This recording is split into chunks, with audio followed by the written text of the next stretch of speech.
안녕하세요. 미스터리 소사국입니다. 중국의 저장성 진화의 한 소녀가 미국으로 시집간 후 출산도구로 전락하고 말았습니다.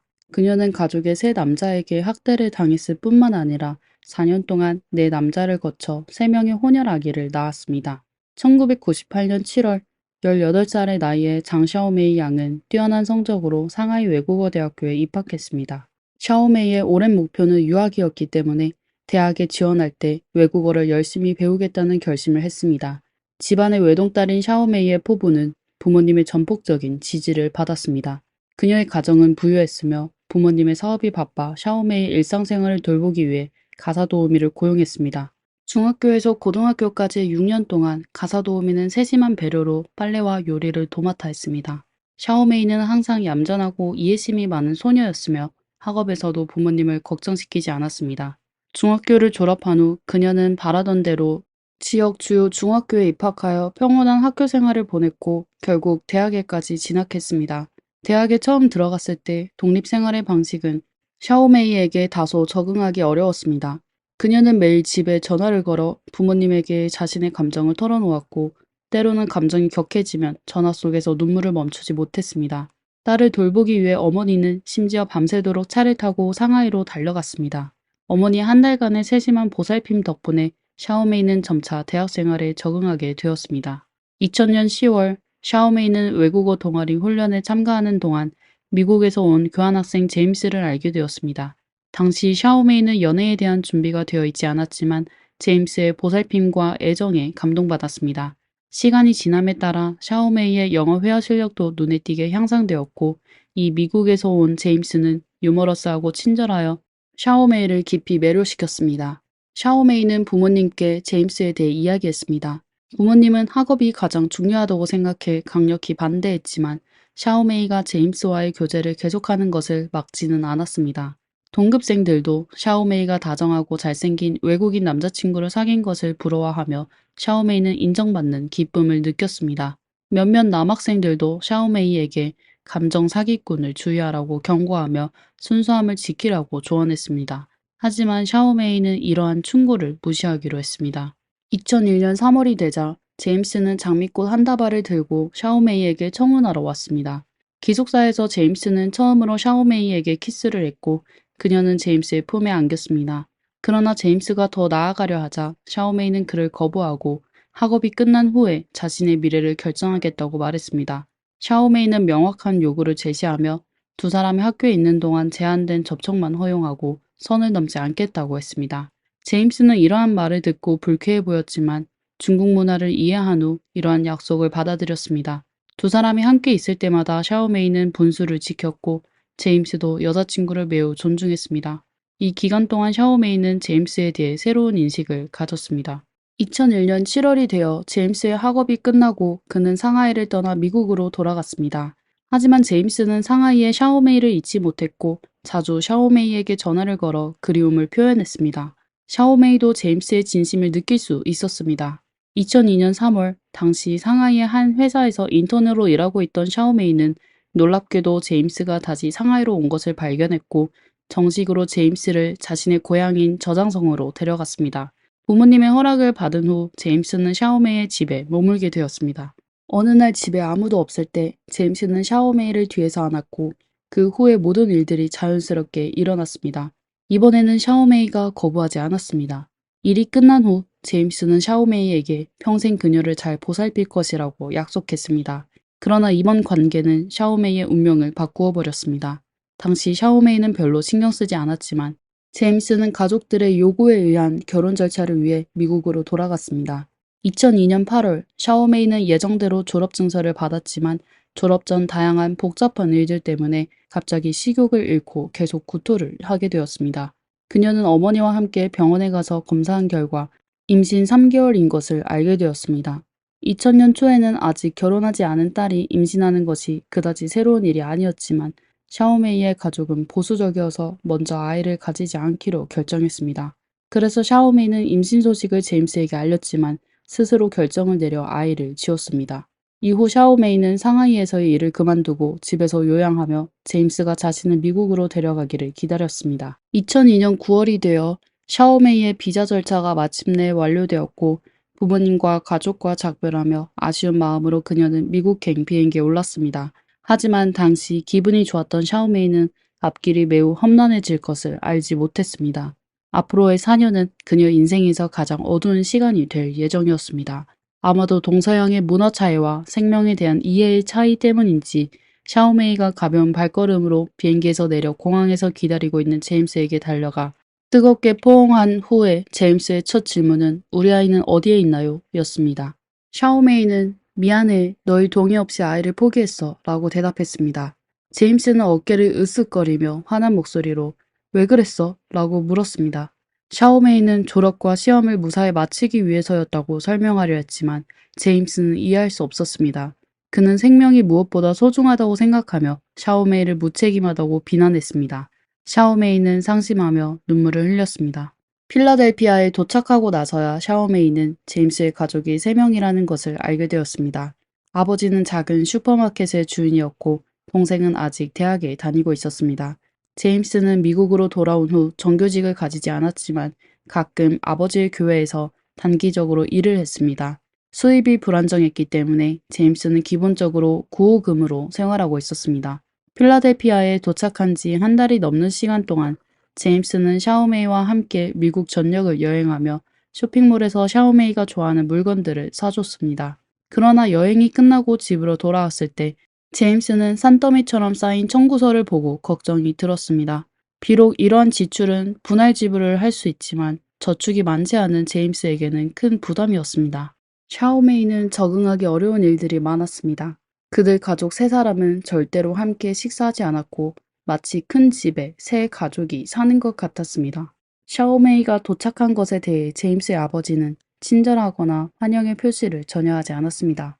어느 날 샤오메이 방에 설탕이 떨어져서 제임스에게 아버지에게 좀 빌려달라고 했지만 제임스는 고집스럽게 안 된다고 했습니다. 여행 중 선지불한 비용을 처리하기 위해 샤오메이는 중국에서 가져온 저축을 꺼내 사용했습니다. 또 한 번은 샤오메이가 복통으로 병원에 갔는데 이번에는 2,000달러, 한화로 280만 원에 달하는 병원비를 지불해야 했습니다. 그러나 제임스는 돈을 내지 않았고 이는 샤오메이를 화나게 했습니다. 제임스는 "너도 저축이 있지 않느냐라고 변명했습니다. 제임스는 미국으로 돌아온 이후로 계속 직장을 찾지 못했고 큰 회사에는 들어갈 수 없고 작은 회사는 그를 고용하려 하지 않았습니다. 샤오메이는 그에게 너무 까다롭게 굴지 말고 당장 문제를 해결할 수 있는 일을 찾고 나서 더 좋은 직장을 찾으라고 제안했지만 제임스는 이에 동의하지 않았습니다. 그는 자신이 샤오메이를 부양할 수 있다고 주장했으며 샤오메이는 가끔 그들의 슈퍼마켓에서 일을 도왔습니다. 샤오메이의 필라델피아 생활은 전혀 즐겁지 않았습니다. 그러나 남편 제임스는 여전히 신혼의 분위기에 젖어 있었고 이는 샤오메이에게 큰 충격이었습니다. 샤오메이는 원래 외국에서 학업을 계속할 계획이었지만 제임스는 샤오메이의 학위 증서를 가져가서 그녀의 학업에 대해 전혀 언급하지 않았습니다. 어느 날 갑작스러운 사건이 일어나 이 가정의 평화를 깨뜨렸습니다. 샤오메이는 일기에서 자신의 감정을 이렇게 묘사했습니다. 하늘이 무너지는 것 같았다. 내 남편의 동생이 나를 모욕하다니. 그는 내 남편의 동생이었다. 어느 날 정오, 제임스는 외출을 한 후 집에 돌아오지 않았습니다. 샤오메이는 잠에서 깨어나 계단 끝의 화장실로 샤워를 하러 갔습니다. 그런데 갑자기 눈앞이 캄캄해지면서 누군가 그녀의 머리에 천을 덮었습니다. 그녀가 공격을 당했다는 것을 완전히 인식하기도 전에 머리에 강한 통증이 느껴졌고 그대로 기절하고 말았습니다. 깨어났을 때 얼마나 시간이 지났는지 알 수 없었지만 샤오메이는 자신이 강제로 관계를 맺었다는 것을 분명히 느꼈습니다. 그리고 곧 그녀를 모욕한 사람이 바로 자신의 시동생이라는 것을 깨달았습니다. 겨우 밤이 되어 샤오메이는 용기를 내어 남편 제임스에게 일어난 일을 이야기하며 그의 반응을 기다렸습니다. 그러나 제임스는 아무런 반응도 보이지 않았고 위로나 동정도 하지 않았습니다. 남편의 냉담한 태도에 직면한 샤오메이는 경찰에 신고하기로 결심했습니다. 그러나 그녀가 경찰에 전화를 걸려고 할 때 제임스는 그녀를 저지했습니다. 남편의 냉담함에 샤오메이는 큰 분노를 느꼈죠. 그 후 며칠 동안 샤오메이는 또 한 번의 고통을 겪었습니다. 그날 아침 그녀가 자고 있을 때 남편이 자신을 사랑해주는 줄 알고 눈을 감고 입을 맞추기 시작했습니다. 그러나 곧 이상한 느낌을 받아 눈을 뜨자 놀랍게도 그것이 시동생임을 알게 되었습니다. 이번에는 샤오메이가 망설임 없이 경찰에 신고했고 시동생은 경찰이 도착하기 전에 현장을 떠났습니다. 경찰서에서 진술을 기록할 때 제임스가 경찰서에 도착했습니다. 그는 경찰서장 앞에서 무언가를 말했는데 그로 인해 경찰은 기록을 중단했습니다. 제임스는 곧바로 샤오메이를 집으로 데려갔고 남편은 샤오메이에게 동생이 그녀를 고의로 해치지 않았으며 단지 그녀가 너무 매력적이었기 때문이라고 설명했습니다. 샤오메이는 반드시 답을 얻어야 한다고 주장했지만 제임스는 그런 일이 다시는 일어나지 않을 것이라고 말했습니다. 그 후 샤오메이는 자신이 임신했다는 사실을 알게 되었습니다. 남편 제임스의 태도도 변하기 시작했고 그들은 자주 사소한 일로 다투었으며 제임스는 때때로 폭력을 휘둘렀습니다. 이 시점에서 샤오메이는 깊은 후회를 느꼈습니다. 그녀는 국내에 어머니에게 전화를 통해 은근히 몇 가지를 암시했지만 부모님이 걱정할까봐 솔직하게 말하지 못했습니다. 국내에 있는 부모님은 샤오메이가 새로운 환경에 아직 적응하지 못했다고 생각하며 모든 일이 천천히 풀릴 것이라고 그녀를 안심시켰죠. 생활의 압박으로 인해 제임스는 여기저기 일자리를 찾기 시작했습니다. 그는 아내 샤오메이에게 냉담해졌고 샤오메이가 자신도 밖에서 일할 수 있다고 제안했을 때 제임스는 동의하지 않았습니다. 남편의 냉담함과 일찍 나가 늦게 돌아오는 생활로 인해 샤오메이는 집에서 불안감을 느끼기 시작했고 시동생이 다시 그녀를 괴롭힐까봐 매우 걱정했습니다.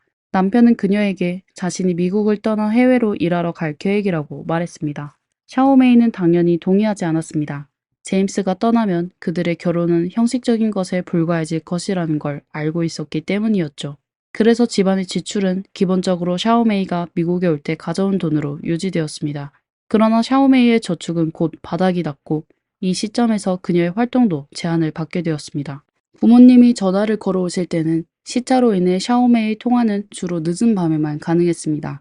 남편 제임스가 바로 옆에 있어서 전화로 자세히 말할 수는 없었습니다. 그러나 세심한 어머니는 이상한 낌새를 알아차렸고 샤오메이에게 총 2만 달러, 약 2,800만 원을 보내주었습니다. 이 돈으로 샤오메이는 입학 신청을 빠르게 진행해서 이 집을 하루빨리 떠나고자 했습니다.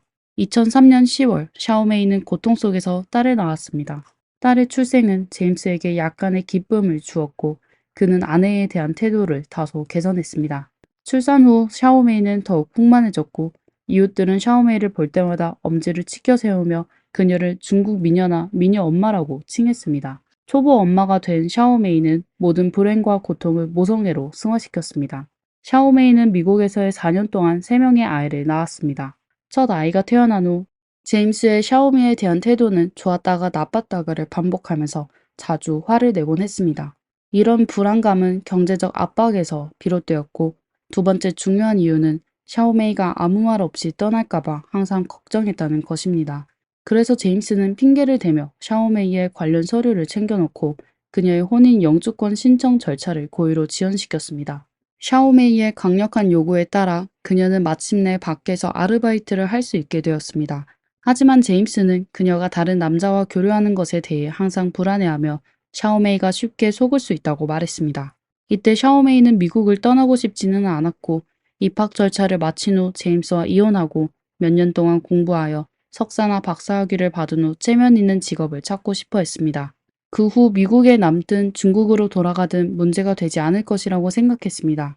그냥 고향으로 돌아가는 것은 그녀에게 너무 아쉬운 일이었습니다. 샤오메이가 이런 생활에 점차 적응할 때쯤 그녀의 삶에 빛과 같은 남자가 등장했습니다. 이 남자와 함께 있을 때 샤오메이는 자유롭고 편안함을 느꼈으며 그는 샤오메이가 미국에서 사귄 첫 이성 친구였습니다. 그 남자는 샤오메이의 상황에 매우 동정하며 입학 절차를 도와주겠다고 약속했습니다. 그들은 곧 친밀한 관계로 발전했습니다. 남편이 샤오메이에게 화를 낼 때마다 샤오메이는 그 남자에게 위로를 받으러 갔습니다. 비록 그들의 일이 고된 아르바이트였지만 그 남자가 부르면 샤오메이는 언제든지 그를 따라갔습니다. 이 남자의 도움으로 샤오메이는 필라델피아의 한 문학 연구소에서 시험 입학 자격을 얻었습니다. 그러나 남편의 방해로 인해 샤오메이는 결국 그 목표를 달성하지 못하였고 교활한 제임스는 이때 샤오메이가 다른 남자를 만났을지도 모른다고 의심하기 시작했습니다. 어느 날 샤오메이가 그 남자의 방에서 나왔을 때 그 남자는 깊은 애정을 담아 그녀와 작별하며 더 이상 연락할 수 없다고 말했습니다. 알고 보니 남편 제임스가 직접 그 남자를 찾아가 샤오메이와 헤어지지 않으면 가만두지 않겠다고 협박했던 것입니다. 그 남자가 물러났다는 사실을 알게 된 샤오메이는 매우 고통스러웠지만 결단력 있게 그 겁 많은 남자와 헤어졌습니다. 얼마 지나지 않아 샤오메이는 다시 임신한 것을 알게 되었습니다. 남편은 매우 기뻐했지만 샤오메이는 우울했습니다. 왜냐하면 그 아이가 그 남자의 아이일 가능성이 높았기 때문이었죠. 샤오메이는 경제적으로 어렵다는 핑계로 아이를 포기하려고 했습니다. 제임스는 교회에서 보조금을 신청했다며 아이를 당연히 낳아야 한다고 말했습니다. 임신 후 제임스는 샤오메이를 집에 가둬두고 모든 커튼을 닫아두고 낮에도 불을 켜두었습니다. 동시에 제임스는 폭력적인 게임에 빠져들었고 샤오메이가 그의 말을 듣지 않으면 채찍질을 했습니다. 그런 다음 제임스는 깊은 애정을 담아 그녀를 안고 뉘우치는 모습을 보였습니다. 샤오메이는 처음에는 이런 일이 한 달에 한두 번만 발생했지만 나중에는 매주 한두 번으로 증가했다고 회상했습니다. 샤오메이의 등과 다리는 상처로 가득했습니다. 상처받은 동시에 샤오메이는 남편이 심리적인 문제가 있을지도 모른다고 의심하기 시작했습니다. 이 기간 동안 제임스의 동생에게 일어난 사건은 샤오메이의 의심을 완전히 확인시켜 주었습니다. 제임스의 동생은 한 이웃 여성과 강제로 관계를 맺어 경찰에 구속되었습니다. 그러나 4개월도 채 되지 않아 집으로 풀려났고 석방 증명서에서 샤오메이는 그의 동생이 간헐적 정신병 환자라는 사실을 알게 되었습니다. 그리고 제임스의 가족 모두가 이러한 유전병을 앓고 있었습니다. 그의 어머니도 병의 고통을 견디지 못해 자살을 선택했습니다. 샤오메이와 남편은 동생의 침입과 공격을 막기 위해 2층과 3층 계단에 철문을 설치했습니다. 제임스는 적합한 직장을 찾지 못해 하루 종일 집에 있었습니다. 그들은 또한 이전에 교회에 맡겼던 큰딸을 데려왔고 샤오메이는 이 가정의 생활보호가 되었습니다. 2004년 크리스마스에 샤오메이는 두 번째 아이를 낳았습니다. 그녀는 부모님께 그리움을 표현하기 위해 출산 사진을 보내며 아빠, 엄마, 집에 가고 싶어요 라는 말을 적었습니다. 부모님은 딸이 단순히 그리워서 그런 것이라고 생각했습니다. 제임스의 병세는 악화되는 징후를 보였고 때로는 조용히 혼잣말을 하다가도 때로는 분노한 사자처럼 폭력을 휘둘렀습니다. 아이들의 안전을 위해 샤오메이는 두 아이를 교회에 맡기고 귀국을 준비했습니다. 그러나 제임스는 이 시점에서 이성을 잃었고 하루 종일 샤오메이를 따라다녔습니다. 제임스는 하루 중 깨어있는 시간이 점점 줄어들었고 샤오메이는 두려움 속에서 하루하루를 보내며 몰래 귀국 자금을 마련했습니다. 남편은 샤오메이를 잃을까봐 걱정하여 그녀가 외출하여 일하는 것을 허락하지 않았고 샤오메이는 잠옷을 입고 방 안에서만 다닐 수 있었습니다. 샤오메이는 남편이 정신이 혼미한 틈을 타 자신의 여권과 서류를 찾으려 했지만 계속해서 찾지 못했습니다. 어느 날 그녀는 신문 구일란에서 제임스의 아버지 슈퍼마켓이 다시 직원을 모집한다는 것을 보았습니다. 샤오메이는 이것이 기회라고 생각했습니다. 이후 그들 부부는 함께 아버지의 가게에서 일을 했고 시간당 5.5달러, 약 7,600원 정도를 받았습니다. 운이 좋으면 유통기한이 다 되어가는 빵도 집에 가져갈 수 있었습니다. 샤오메이는 일상 경비 외에 드디어 약간의 돈을 저축할 기회를 얻었습니다.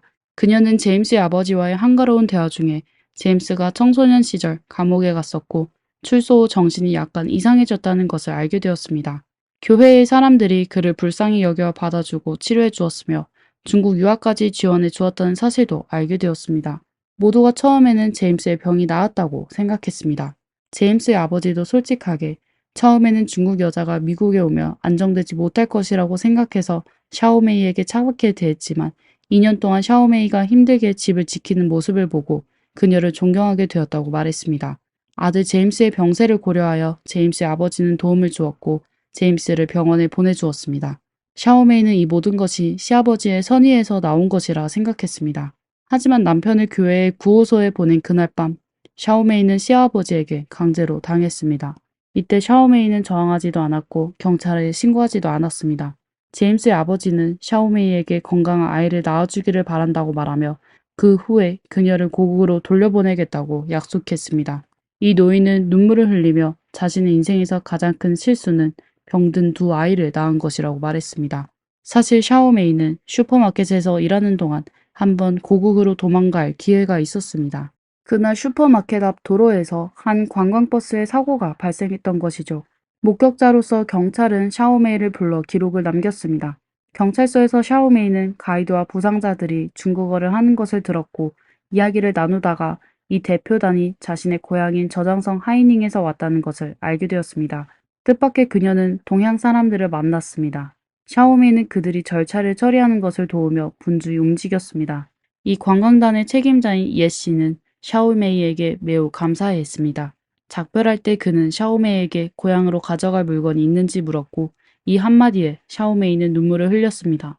샤오메이는 자신의 상황을 간단히 설명하며 예 씨가 귀국하게 되면 중국 진화에 있는 자신의 가족에게 들려 그녀가 귀국하고 싶다는 것을 알려달라고 부탁했습니다. 그 책임자는 매우 진지했습니다. 사고 처리가 끝난 후 그는 다시 샤오메이의 슈퍼마켓에 와서 그녀에게 감사를 표했습니다.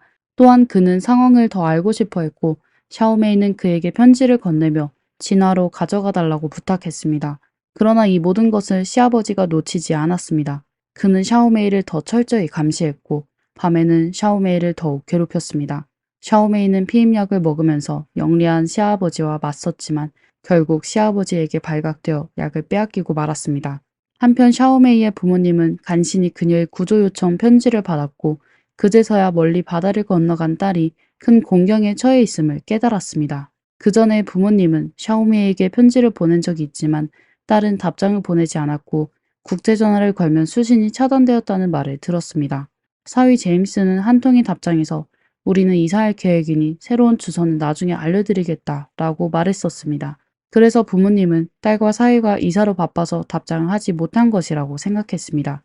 부모님은 이전에 통화할 때 샤오메이가 이유 없이 울곤 했던 것을 떠올렸습니다. 그들은 그때 딸이 집을 그리워하는 것이라고 생각했고 울고 나면 괜찮아질 것이라고 여겼습니다. 착한 어머니는 자주 전화를 걸면 딸이 집을 그리워하는 마음이 더 커질까봐 전화를 자제하기도 했습니다. 그녀는 샤오메이가 새로운 생활에 적응하면 괜찮아질 것이라고 생각했었죠. 자녀는 부모의 눈에 영원히 성장하지 않는 아이와 같죠. 샤오메이의 부모님은 편지를 받은 후 직접 하이닝으로 가서 상황을 확인했습니다. 여행사 예 씨의 이야기를 들은 후 그들은 완전히 잠을 이루지 못했습니다.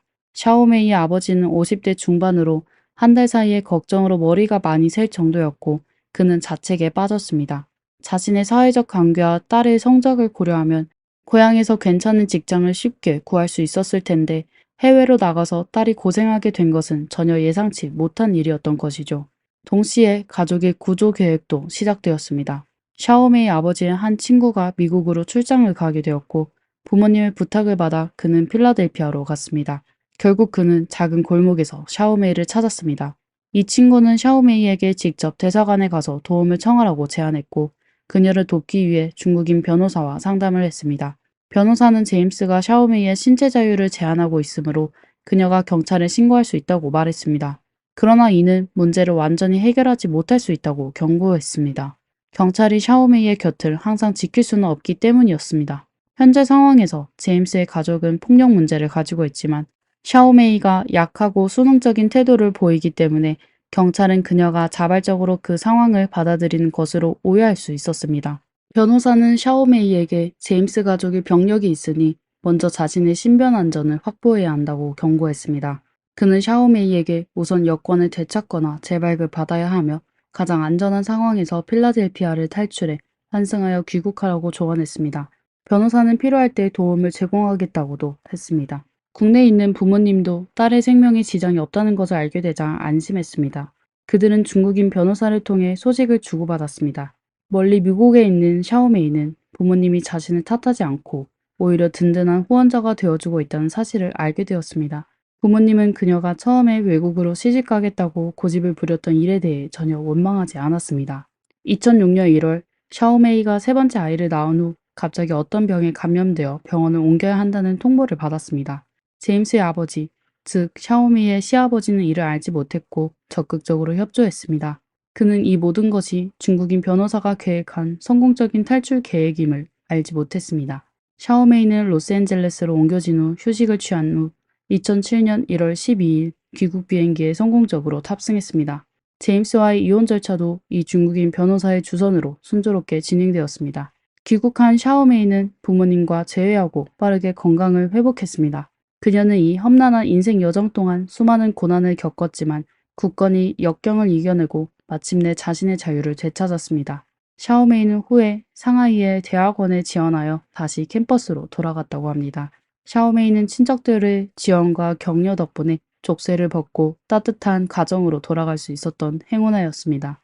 물론 이 과정에서 중국인 변호사의 묵묵한 도움은 그녀에게 결정적인 도움이 되었습니다. 그리고 샤오메이는 구출 과정에서 그녀의 강인함과 용기를 보여주었습니다. 하지만 이 사건에는 유감스러운 점도 있습니다. 샤오메이는 자신을 지킬 수 있었던 유일한 사람이지만 새 아이들의 미래는 전혀 보장되지 않았습니다. 그들의 어머니가 떠난 것은 그들이 결손 가정에서 자라야 한다는 것을 의미합니다. 운이 좋다면 그들은 양육을 포기한 후 신뢰할 수 있는 가정에 입양될 수 있을 것입니다. 운이 나쁘다면 그들은 왜곡된 환경에서 자라야 할 것이며 아이들의 미래는 암담할 것입니다. 그래서 어떻든 이 이야기는 여전히 비극입니다. 오늘의 이야기는 여기까지입니다. 시청해주셔서 감사합니다. 미스터리 수사국이었습니다. 제 채널이 마음에 드셨다면 좋아요, 구독, 댓글 부탁드립니다. 다음 시간에 뵙겠습니다.